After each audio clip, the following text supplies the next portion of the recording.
Next from Chicago, Dan Montgomery, president of the Illinois Federation of Teachers, gives an address from the City Club of Chicago titled The Myth of Choice, a conversation about charters, public schools, and our priorities.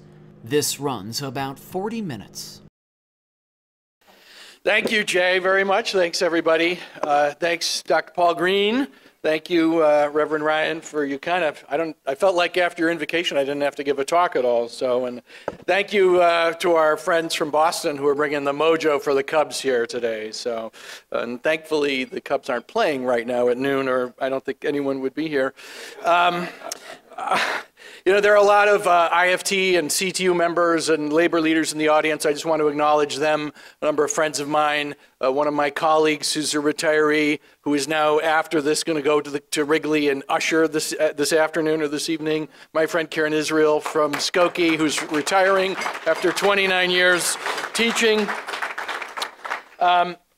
You know, I'm really excited to be here. I really, it's sort of hard to express how much fun this is for me.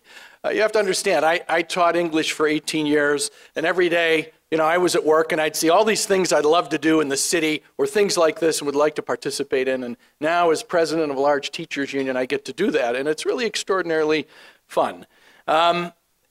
It's also, somebody in this audience actually told me that the UAW president, Bob King, made a statement that said, you have three speeches: the one you want to give, the one you write, and then the one you end up delivering. Steve Jokic mentioned that to me. And that's sort of where I am. And in the process of writing my talk today, I really started to think very differently about what I wanted to say. And I'm not misleading you. I am going to talk about school choice and things like that. But the more I thought about it, the more I kept coming back to democracy, and wanting to talk about democracy in schools and schools for American democracy. And it's so fitting to come to this place. I like the City Club because, to me, it's this great intersection. It sort of embodies democracy in Chicago, which is, to my thinking, the most democratic of American cities. And to come here, my daughter, who's a 17-year-old, a junior in high school, I was talking to her, and she was asking me what I was going to say, and she said, well, can I come to your speech? And I said, well, that's a great idea. I would like to bring her in. Turns out she has a math test today, so we couldn't do that, junior year. But, I have two other kids, Jay, so, she can watch the video. There we go. But I thought it would be a great lesson for her to come and see what democracy in a fashion looks like here, where people have different ideas from labor, education, business, politics and government, all sorts of fields come together and they talk about the issues of the day. And I'm worried about our democracy. And I'm worried about it particularly with regard to schools. This is not an easy time to be the president of a labor union, let alone a teachers union. We have a governor now who doesn't want to just try to, change some of our rights and kind of reform things. He wants us gone. And when you talk to labor leaders, you have to understand that to us this means, well, look, we're working people. We're the people of this country who do things like teach every day and build buildings and keep our cities and towns safe and work in every walk of life. How can it be that we live in a place where someone wants to end our ability to talk collectively, to work together, to better ourselves economically, but better the institutions, the organizations where we work? And that's very frightening to me. And I think it actually has a lot to do with democracy in our schools. When I was figuring out what I was going to call this talk, my wife said, well, why don't she had her Bernie Sanders moment. She said, why don't you just call it, I just want a really good public school in my damn neighborhood. And, and I think that's something that a lot of people can kind of understand. It's a very basic impulse, no matter where you live. And yet we're in this framework where not only our governor, but many other people want to keep talking about school choice. So I want to talk about what we mean when we talk about this idea of choice and what that really means in schooling. And I'm going to keep coming back to democracy. So a little bit about the organization. I work with the IFT. I mean, we are 100,000 teachers around the state, but not just teachers. We're support staff who work in schools doing everything from the lunch ladies to the paras in the classroom, the TAs, staff, custodians. We're higher ed faculty and staff. Some of them are here today, not only in community colleges, but in four-year universities. And we're a few thousand public employees who work in every branch of state government under every constitutional officer, including the governor. Local 1, Chicago, Jesse Sharkey, their vice president, is here today. That's our largest affiliate. We have 1,200 faculty at the University of Illinois, Chicago, the faculty and staff at the city colleges here in the city and in Cook County. And, you know, as I said, people from the state around from Gurnee to East St. Louis. And I'll take a minute and talk about East St. Louis. I was there yesterday. You may not know this, but they're on strike. The teachers union in East St. Louis is on strike. It's week 3 of their strike. And East St. Louis is an interesting place for a lot of reasons. One of them is they're not fully controlled by an elected school board. They are under a financial oversight panel by the state of Illinois. And ultimately, if you kind of go up the food chain, they're controlled by the governor who, you know, there's a state superintendent and things like that. So it's a very difficult situation to try to bargain with them because we don't know who we're bargaining against. We keep hearing, you know, well, we got to go back to another panel, But when I was just kind of in the lines there yesterday, a bunch of the ministers in East St. Louis just kind of on their own, not anything the union did. They just came together and sort of had a demonstration. And I will tell you, the feeling there from them in the community, not the teachers, not even the parents per se, but the ministers there felt very strongly that their community is, in terms of its schools, being controlled by outsiders. And I'm not saying there weren't reasonable reasons or good reasons that there had to be an oversight panel financially. That's been there for years, by the way. But we've been concerned of how to get out from under that and reestablish a true democracy there. And that's something we all should care about. You know, our public employees work at the Thompson Center as well. There's the security folks. When you come into the Thompson Center, if you go up to the state offices, those are IFT employees. At least they are for the time being. I don't know if the governor sells it. We may have to try to organize Chick-fil-A or you know, Chipotle, whoever's going to be in there. But we represent those people. And then apropos to charter schools, we represent about 1,000 charter school teachers in the city of Chicago. Chicago Acts is the name of the local. It's not the CTU. It's its own independent local affiliated with the IFT and the AFT. They work closely with the Chicago Teachers Union. We proudly represent them. They do tremendous work. There was a professor at DePaul last year who sort of did a study of charter teachers and their opinions about the work they do. And their feelings about their jobs and their workplaces are very similar to teachers all over. But they definitely want a voice in their workplace. They themselves want more accountability and transparency for the employers, the charter schools they work at. And as I said, they do a fantastic job and they're happy to be in a union. I started my career in the city colleges of Chicago teaching ESL, and it really goes to why I said I think Chicago is sort of the most democratic of American cities, no offense to Boston. In those days, they would assign you out into neighborhoods, and I would go into Albany Park. I was mostly on the north side, Rogers Park, wherever. And you'd be at a Russian language community center or a church basement, something like that. And I was teaching ESL to people who were, you know, first generation right here in this country. And you could have, as I did, 20 people in a room who none of whom spoke English and none of whom spoke the same language as another person in that room. And I realized that as your teacher, you were a sort of democratizing force for them, a force for them to become integrated into our American democracy. They relied on you and looked on you to help them register their kids for school, find health care, learn how to ride the CTA and the bus and train system, as well as learn English. And that's really where I got the teaching bug. But I was always really proud of the city of Chicago for running city colleges that did that and had that mission. And it is a tremendous force for good in the life of this city. And I'm not sure if they still do that program quite the same way. But if you ever have doubts about the role and the value of the city colleges of Chicago, you really should think long and hard about what they do. So I spent my career teaching English at Niles in Skokie, Niles North High School. And I like to brag about that district a bit, and I'm going to do it a little right now, because I think it's a great example of what regular public schools can do in this country. So, you know, Niles has a publicly elected school board.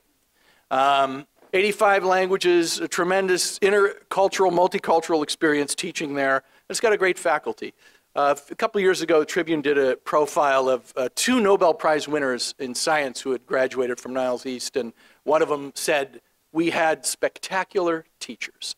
And you know, we have tremendous arts programs. The poet E.D. Hirsch, who was a poet consultant to Congress, came out of Niles. The last time I was here, I talked about some Niles graduates and the incredible things they're doing. I'm not going to talk about that today, but I'm going to talk about an extracurricular program we have there that I think is meaningful, and really headed up by a great teacher at Niles North named Pankaj Sharma, who's a graduate of Niles North High School, by the way. He came back, went to U of I, got his teaching degree, and he does a tremendous job teaching history there. And he sponsors a club called, it's sort of a combination of things, Dance Marathon and School Chest. But every year, the students investigate a charity that they want to sort of sponsor that year. And they learn deeply about what is this charity. They get a bunch of nominations, they look and they do all this research, and then the students decide what charity they're going to sponsor and how they're going to then spend the rest of the year raising money. This year it's the Chicago Coalition for the Homeless, which does tremendous work to, you know, prevent and end homelessness. Last year it was something called the Daniel Horn Foundation, which is named after an English teacher there, a good friend of mine who died very early of cancer. And they raised $88,000 last year for a foundation at the University of Chicago Medical School to do cancer research. Since 2003, this Dance Marathon group has raised over $800,000 for a set of charities. And this has become an organization to provide large grants to deserving student-selected charities. And it empowers these young people and proves, I think, that teenagers can and do want to make a difference in their community. And to me, that goes to the heart of the democratic purpose of education. You know, probably many of you know that John Dewey, the famous American philosopher who was a pragmatist, this is his book, which I have all tattered and torn here. You know, a progressive philosopher, a pragmatist, was at the University of Chicago, helped start the University of Chicago Lab School. I was thinking about this. You know, this Dewey said and believed, and this has guided American education for 100 years, that the central moral imperative of education is democracy, And he said, if you allow schools to lose the democratic control, if schools are not controlled in a democratic way, you will have education by elites, and it will be fatal to American democracy. He wrote a lot about that and worried about that. And as I thought about that, as I was preparing this talk today, I really was struck, I was stunned by the amazing irony that the mayor of the city sends his children to the University of Chicago Lab School, who are IFT teachers, by the way. We represent them. It's a great school. They're fantastic teachers. And yet he really wants to hold on to a sort of authoritarian mayoral control and not an elected school board. And I don't really fault the mayor for that in a way. And it's probably the first time you'll hear a union leader up here say that. Not that I agree with him. I think he's wrong. But he is living in a time, and he inherited that construct. And we are just, unfortunately, in a time where both Republicans and Democrats have moved in some significant ways away from democracy and democratizing forces in our schools. And I think it's very dangerous. So I felt compelled to make that point.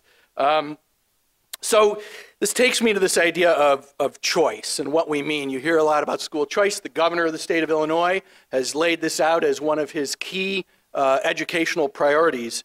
And so what do we mean when we talk about choice in schools? I think typically it kind of goes like this, right? Give parents a choice as to where they want to send their kids to school. If they want to send their kids to a parochial school, a Muslim school, a Catholic school, a Jewish school, I mean, parents do that often, right? And they can do that. why not within the public school system give them a choice to send their kids maybe to a school that's not even close to where they live, a school that has some special program, a military school, an IB academy, a fine arts school, a charter school. Now, I grew up not in Chicago. I grew up in the suburbs of Detroit and went to a very, very good public school system there. And like most people, actually, I would guess in this room, you went to the elementary school that you were within the boundaries of that school, generally the closest one to you. And the same for junior high and the same for the high school. No question. I live in Skokie, or excuse me, in Evanston, as you said, and the same applies there. I taught many years in Skokie, the same applies there. In all my years, either growing up or teaching, every parent conference I had, every school board meeting I went to, and I went to dozens of them, hundreds of them, believe me, I have not once heard a parent or a student say, why can't I go to a different school? Why do I have to go to this school? And I would just ask the question why that is. And I think I would say because the school districts I mentioned are well-resourced districts. They provide great instruction. They have no trouble attracting good teachers. They have no trouble hanging on to principals. They have a rich array of social workers and counselors and psychologists. They have programs for the parent and community. They pay relatively well for the profession. They're entirely unionized. They have what I would call decent contracts and good labor relations. And they have incredible extracurricular programs. Every sport and club imaginable, social clubs, social service clubs, theater, music, band, dance, orchestra, newspaper, literary magazines, entrepreneurial business clubs, biking, language, culture. Niles North even has a cricket team, which is quite good actually, and an aviation or a flying club. So is it any wonder that parents there don't clamor to send their kids to another school? And I felt this very keenly when I walked my daughter to our school on her first day of kindergarten. I still have a picture on my desk of me, kind of big lumbering oafish guy, and my little girl holding her hand, walking down the street. And I really thought to myself, my God, thank God I can walk my daughter to school. And she walked to school, and my sons have walked to school, and they're still doing that now. So why is that not really the purpose any longer of the Chicago Public Schools, to say that's what we've got to devote all our energies and resources to, is making sure that every citizen within the city of Chicago has that same opportunity.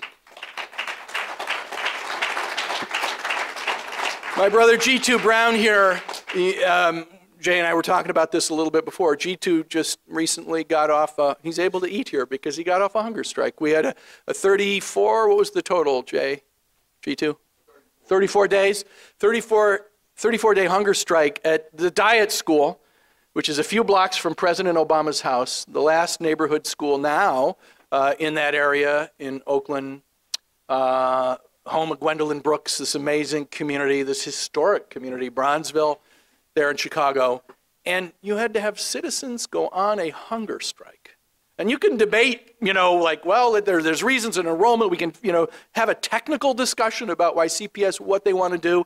But really, when it fundamentally comes down to it, we're in a landscape where citizens are going on hunger strikes so that they can have a neighborhood school and enjoy what I enjoyed when I walked my daughter to school on that first day. That's astounding to me. So a recent poll, choice. So there's a recent poll, I think it's referenced on the handout we left at the table. A poll of Illinois voters done for the Center for Popular Democracy and the Public Interest. Is this just the union guy saying this about choice? No. Illinois voters, dead last. The idea of school choice was dead last in their hit parade of the things they worry and care about in education. What's first? No surprise, the voters in Illinois agree with my wife, right? They value lack of parental involvement. They worry about that. Cuts to funding, overuse of standardized tests, poverty, hunger, class size, difficulty attracting good teachers, all rank ahead of choice. So why does choice get fronted as this issue publicly? Why is it that the governor espouses this if we have systems like Skokie, Evanston, hundreds of other districts across the state and across this nation, and in Chicago even, many schools where people do want to send their kids to, but not all of them, right? They don't all have the opportunity to have a good neighborhood school.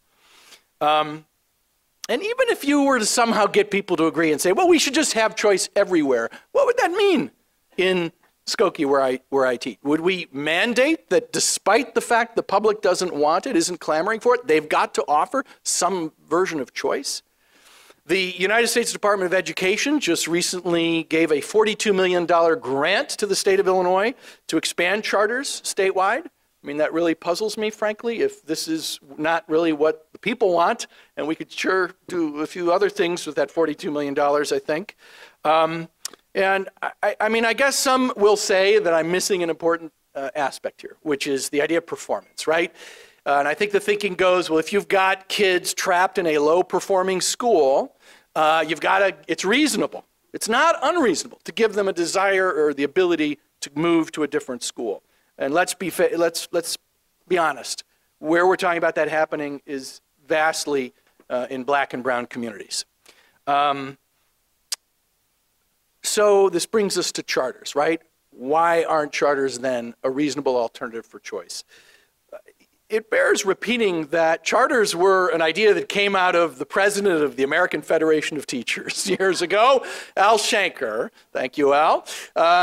Al was a visionary leader and a great leader in 1988, but Shanker's vision was nothing like what we have now in the landscape of charter schools. Shanker said, look, we should have innovation labs. Why don't we have charters? And you know why he liked the term charters? He liked the term charters because explorers of old would get charters to go, right, and explore the Northwest Territories. Say, like, give these schools charters. Give them leave to not be bound by certain mandates, not be bound by certain parts of a contract, of a teacher's contract, and to do things that are often hard to do in bureaucracies, create a new schedule, you know, find ways to organize teaching and learning that might produce some tremendous benefits. Well, that was his vision. He certainly never dreamed they would be non-union schools. He certainly never dreamed they wouldn't be part of a regular public school system. But what he did dream is that they would be innovation starters whose innovations would be brought back into the regular public school system. And his idea was quickly appropriated by other people with sort of other political interests, and they started charters in Minnesota, and kind of the rest is history. But as a result, we've seen this sort of balkanization here in Chicago of charters. There's hundreds of charter school campuses in Chicago. We have so-called under-enrolled schools and neighborhood schools that are closing by the dozens, while we still have new applications for city charters. And there are currently 12 to 13 charter applications pending, all of which, if they were granted, would displace about 7 CPS schools worth of students. That's 7,500 students. And let me just say personally, I was on a charter school board. The unions a number of years ago, my union, SEIU, a few other groups, put together a really very good charter effort on the west side of the city, Chicago Talent Development High School. We worked with Bob Belfance at Johns Hopkins, who does tremendous work, had great teachers, you know, enrolled a few classes. It was very hard to keep it going. We had terrible space problems and things like that. And I will tell you, I think the number one reason that, that parents enrolled their kids in that school was the issue of safety. They were afraid of their kids going to a regular public school, and they thought their little ninth graders, when they left home that day, would be safer in a very small school. But it pained me, and those were great teachers, they did a great job, but as a board member, it was painful because I think, and I say this advisedly, but I don't think anyone here would have wanted their kid to go to that school. It offered so little. When you hold it up to what we can offer in regular public schools, the rich array of extracurriculars, there's no comparison. There's no comparison. So I struggle, frankly, with figuring out how we put this genie back in the bottle. I don't think anyone, I'm not here to say charters have to end. I'm not. And they're good charters. I'm going to talk about them in a minute. And I don't know if Juan Salgado is here. I know he sometimes comes here. But I wanted to talk specifically about his schools. But I do have to talk about charter performance, though, because an argument we hear often is, well, look, charters perform better than regular schools. And unfortunately, the charters have been extensively studied, and it's conclusive. They just don't do any better than regular schools. Many of them do worse. And there's other things besides just a test score. They expel students at a much higher rate. The University of Minnesota Law School just did a study that showed that they exacerbate in Chicago, exacerbate racial inequities and segregation. Their graduation rates are lower. They take fewer special ed kids, and of those they accept, many leave or get forced back out into the public schools. They do create financial peril for the regular public school system, and they're generally not held to the same levels of accountability and transparency as the regular publics. Now, we've had some success recently changing that here in Illinois, I will tell you that. So are there good charters? Yes, absolutely. And I mentioned Juan Salgado and his Instituto del Progreso Latino schools. And Juan is, you have heard about him recently, he's one of Chicago's newest MacArthur Genius Grants. So Jay, you might want to ask him to pick up the tab for lunch because he's got some cash now. But he's done a really admirable job. And I think he has shown what it takes to create a successful school through a partnership with his teachers and his staff. And his schools do embody innovation, the original purpose and the goal of Shanker. He's got a health science career academy where they prepare students for competitive careers. They're not preparing kids to go in and be low-wage workers in a hospital. They're preparing kids to have a higher level of expertise and technical knowledge so they can get good paying jobs in the healthcare industry. His leadership academy, the Instituto Justice and Leadership Academy is dedicated to the principle that education is liberation. It's a learning community that wants to engage youth in a rigorous and social justice inspired program. And to me, that sounds very much like the democratic purpose of education that John Dewey would have liked. So I think Juan's schools prove the point. They're exceptional, and they have a clear, innovative purpose, and they serve a community with a real desire for that purpose. And he views his teachers and staff and the union that gives them a collective voice, not as a roadblock or an enemy, but as a partner. He was very willing to partner with the unions in those schools, and it's been a tremendous boon for the staff, the teachers, the parents, and the children in those schools. And I know Bob Mariano was here a week or two ago from the Mariano grocery store, and I saw that he said that he, understand, and as he talked about the success of his stores, he thanked his family, his staff, and he thanked his partners at the UFCW Local 881, the union that represents the workers there. And like Juan, he understands that you can be successful while promoting a union career for your workers who respect, their voice, their professionalism, decent compensation and benefits. And as we often say, working conditions for teachers are learning conditions for students. So with one other comment about the community desire, I mentioned that in terms of Juan's schools. I don't know if most people know this, but charters can apply to, a charter operator can apply at school districts all over the state to say, they're mostly in Chicago, but there are a few. There's about, I think, 10 or 13 maybe charters outside the city, statewide. And then go to a school board. They can go to the school board in Skokie and say, we want to put a charter here, and the school board can vote it up or down. Now, because of state law, if the school board votes it down, it gets to go to the state charter commission, which can overrule the decision of the local school board and say, no, you are going to have a charter. That just happened, by the way, in Waukegan. And I'm not quite sure why the governor, who wants local control of everything, including collective bargaining and every other issue, doesn't like local control from school boards on this issue, but there you have it.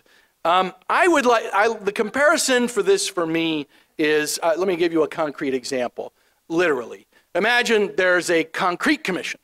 And if your town or your city's road or your county's road commission says, no, we don't need that road, or we don't need to repave that road, we don't have the money, or that road goes to nowhere, or whatever, and says, no, we're not going to do that, it gets appealed to the Concrete Commission.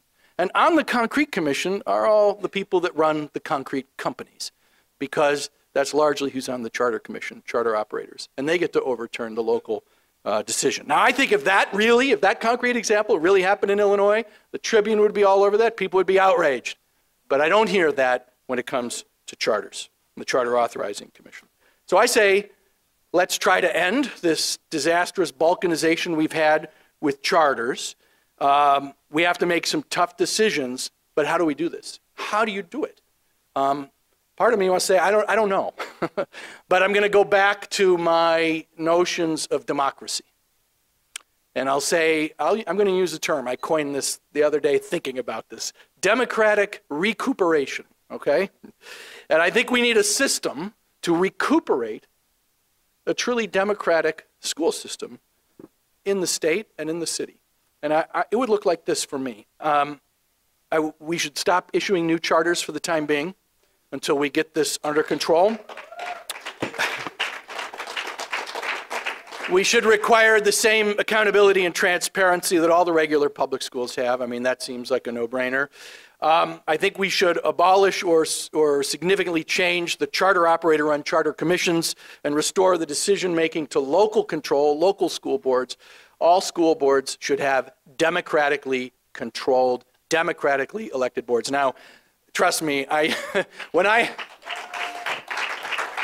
was the union president at Niles, and I had to for years go to every single school board meeting on a Monday night, I used to joke that the American school board was the best argument against democracy that I had ever seen. But, you know, I was being facetious, and you can read H.L. Mencken and Mark Twain, and they've all written very funny things about school boards. But, you know, that's kind of the point. It's this sort of messiness, and I know there's been some real messiness in Chicago, but they don't, I like to think, frankly, that if Chicago had an elected school board, we would not have had the problems you saw recently with Barbara Byrd-Bennett in that contract. Because for better or for ill, you have people who are accountable to voters and many eyes reporting to a whole citywide constituency rather than someone who feels like they have to report to one person on the fifth floor. And that's just not healthy. It's not healthy for our schools.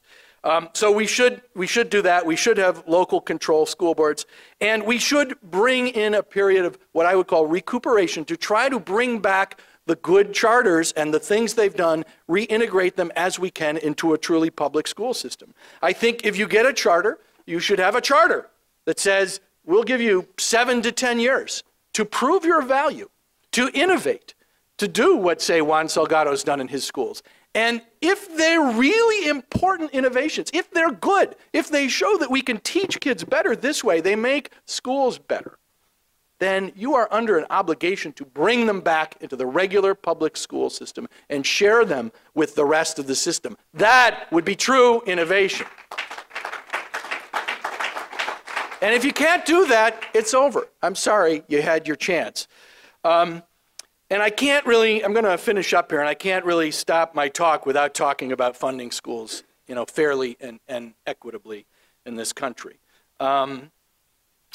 You know, there's a great quote, I won't read the whole thing. One of my great American writer heroes last century was Kurt Vonnegut, and I saw recently, and he did an interview in about 2005 with David Brancaccio of the radio show, the business show on radio, and he talked about how great his Indianapolis public high school was. And it was during the Depression. And they had every program and band and magazine and things like that. And how he thought that was sort of the dream for American public schools. And he made some comment like, now we spend all the money on weaponry. Well, we're not spending money on weaponry here in Illinois, let me tell you. But we aren't spending it on schools. If we were spending what Illinois' own nonpartisan analysis given to the Educational Funding Advisory Board recommended on education and state dollars, we'd be spending $4 billion, with a B, $billion more a year on schools. And imagine what the conversation would be like today in Chicago, around the rest of the state, in East St. Louis, if we had those resources for our kids, for our children. And we need the governor to show some leadership and to work on a bipartisan solution. I don't really think that the citizens of Illinois had the stalemate we're in mind when they elected him. I don't. And I'm kind of encouraged that today or yesterday we heard Jim Thompson say essentially to the governor, look, we need a budget. You can't hold the state hostage to other items that aren't shared by other people. You heard Jim Edgar say that the other day. You heard Leslie Munger, the governor's own appointee, the Republican comptroller, say he's got to give up his anti-union demands in exchange, that he wants in exchange for a budget, And they're unrelated. It really isn't right to hold these non-budgetary items hostage, if you will, for us to get the state moving again. It's too important. So if we do our jobs and we fund schools well, and we use them to help create engines as schools, as engines of democracy and democratic education, we allow for charter innovation in a way that's consistent with our democratic values, controlled democratically, and used to rebuild communities. If we do all that and use education in schools to rebuild communities within every neighborhood in the city of Chicago and in every community in this state, from Waukegan to East St. Louis, we will be far better off. And you won't hear governors clamoring for school choice, but it's a choice we've got to make. And I think we can get there as a society. And if we follow John Dewey's insistence on making sure our schools make sure our democracy works, then I think we have the best chance of achieving what he called a worthy, lovely, and harmonious society. And wouldn't that be nice? So thank you very much for having me here today. I appreciate it, Jay.